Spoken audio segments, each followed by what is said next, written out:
जरा सोचिए, एक शांत सा कॉटेज, एक नाटककार जो अपने में मगन है, और तभी एक बिन बुलाया मेहमान आ जाता है, हाथ में पिस्तौल लिए। सुनने में ये किसी नाटक का सीन लगता है ना? पर यह हकीकत है। आज हम एक ऐसी ही कहानी को समझने वाले हैं जहां बंदूक की गोली से ज्यादा तेजी से दिमाग चलता है। ये सिर्फ एक टकराव नहीं, बल्कि दिमाग की एक जबरदस्त जंग है। और कहानी की शुरुआत होती है एक धमाके के साथ। हमारा हीरो जेरार्ड कहीं जाने की तैयारी कर रहा होता है और अचानक दरवाजा खुलता है और एक घुसपैठिया पिस्तौल ताने सामने खड़ा होता है। माहौल में एकदम से टेंशन भर जाता है। एक तरफ है एक शांत दिमाग से खेलने वाला नाटककार और दूसरी तरफ एक अपराधी जिसका इरादा बेहद खतरनाक है। तो खेल शुरू हो चुका है। तो चलिए कहानी के पहले हिस्से में चलते हैं। देखते हैं कि ये दोनों किरदार कौन है और शुरुआत में बाजी किसके हाथ में होती है। तो मैदान में हमारे दो खिलाड़ी हैं। एक तरफ जेरार्ड, एकदम सुसंस्कृत, हाजिर जवाब और कमाल का कूल और कॉन्फिडेंट नाटककार। और उसके ठीक सामने है हमारा घुसपैठिया, भड़कीले कपड़ों में, ओवर कॉन्फिडेंट और क्रूर। मतलब एक क्लासिक हीरो विलेन का सेटअप है। अच्छा, किसी के भी सामने बंदूक तान दी जाए तो क्या होगा? हालत खराब हो जाएगी, है ना? लेकिन जेरार्ड को देखिए, वो घबराने के बजाय इस सिचुएशन को एक नाटक की तरह देख रहा है। वो कहता है, ये सब बहुत मेलोड्रामेटिक है, कुछ ज्यादा नया तो नहीं, लेकिन कमाल है। ये लाइन हमें पहली बार बताती है कि जेरार्ड का दिमाग कितना शांत और मजेदार है। तो सवाल ये है कि ये घुसपैठिया वहां कर क्या रहा है? उसका मकसद क्या है भई? चलिए दूसरे एक्ट में चलते हैं और विलन के ग्रैंड प्लान को समझते हैं। प्लान बड़ा सीधा सा है, पर उतना ही खतरनाक।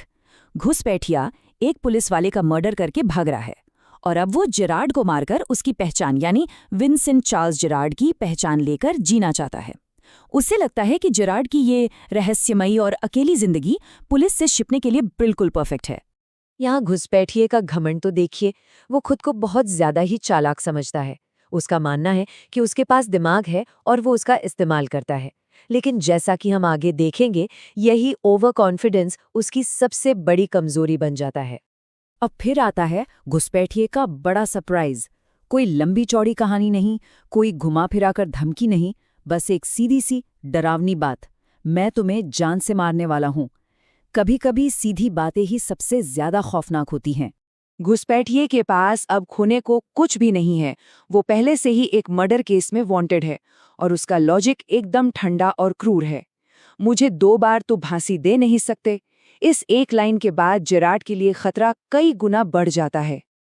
लेकिन कहानी में ट्विस्ट तो अभी बाकी है। अब बारी है हमारे नाटककार के बड़े सरप्राइज की। तो चलिए कहानी के तीसरे और सबसे मजेदार हिस्से में चलते हैं, जहां पासा पलटने वाला है।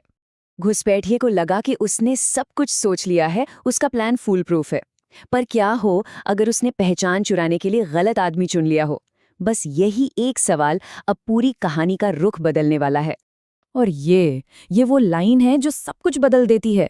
जेरार्ड ने पूरी बाजी ही पलट दी। वो घुसपैठिए को चेतावनी देता है, मूर्ख मत बनो। अगर तुमने गोली चलाई तो फांसी तो तुम्हें पक्का होगी, अगर अपनी पहचान पर नहीं तो विंसेंट चार्ल्स जेरार्ड बनकर। अचानक घुसपैठिए का परफेक्ट प्लान अब परफेक्ट नहीं रहा और यहीं जेरार्ड अपना तुरुप का इक्का चलता है। वो फौरन एक जवाबी कहानी गढ़ता है। वो घुसपैठिए को यकीन दिलाता है कि अरे वो कोई शरीफ संडे स्कूल टीचर नहीं, बल्कि खुद एक बड़ा अपराधी है। वो बताता है कि कैसे एक गड़बड़ के बाद वो भी भाग रहा है, गोलियों से बात करके, और उसका बैग वो भी भागने के लिए ही पैक है। देखिए तो जरा कैसे उसने घुसपैठिए की हर जानकारी को उसी के खिलाफ इस्तेमाल कर लिया। अब कहानी आ पहुंची है अपने आखिरी पड़ाव पर। दिमाग की इस जंग का अंत कैसे होता है, आइए देखते हैं। जेरार्ड का प्लान बिजली की रफ्तार से काम करता है। पहला कदम, वो घुसपैठिए को अपने साथ भागने के लिए राजी कर लेता है। दूसरा कदम, वो उसे एक दरवाजे की तरफ ले जाता है और कहता है कि ये गैरेज का रास्ता है। और तीसरा कदम, जैसे ही बेखबर घुसपैठिया अंदर झांकता है, जेरार्ड उसे धक्का देकर अलमारी में बंद कर देता है। खेल खत्म। और ये है जीत का पल। वो घुसपैठिया, जिसे अपनी चालाकी पर बहुत घमंड था, एक नाटककार के दिमाग के आगे मात खा गया। ये बंदूक पर दिमाग की जीत थी, ताकत पर समझदारी की जीत। घुसपैठिए को फंसाने के बाद भी जेरार्ड का अंदाज देखिए। कोई घबराहट नहीं, कोई टेंशन नहीं। वो बड़े आराम से फोन उठाता है और सार्जेंट को बुलाने के लिए कहता है, जैसे मानो ये सब तो रोज की बात हो। तो आखिर जेरार्ड जीता क्यों? जवाब इन दोनों के बीच के फर्क में छिपा है। घुसपैठिया जल्दबाज और ओवर कॉन्फिडेंट था, जबकि जेरार्ड शांत और संयमित रहा। एक ने ताकत और धमकियों का इस्तेमाल किया तो दूसरे ने अपनी चालाकी और हाजिर जवाबी का। और नतीजा, जैसा कि अक्सर होता है, दिमाग की ही जीत हुई। ये कहानी हमें एक बहुत जरूरी सवाल के साथ छोड़ जाती है। इस खतरनाक दुनिया में क्या दिमाग और हाजिर जवाबी ही हमारा सबसे बड़ा हथियार है? इस पर सोचिएगा जरूर।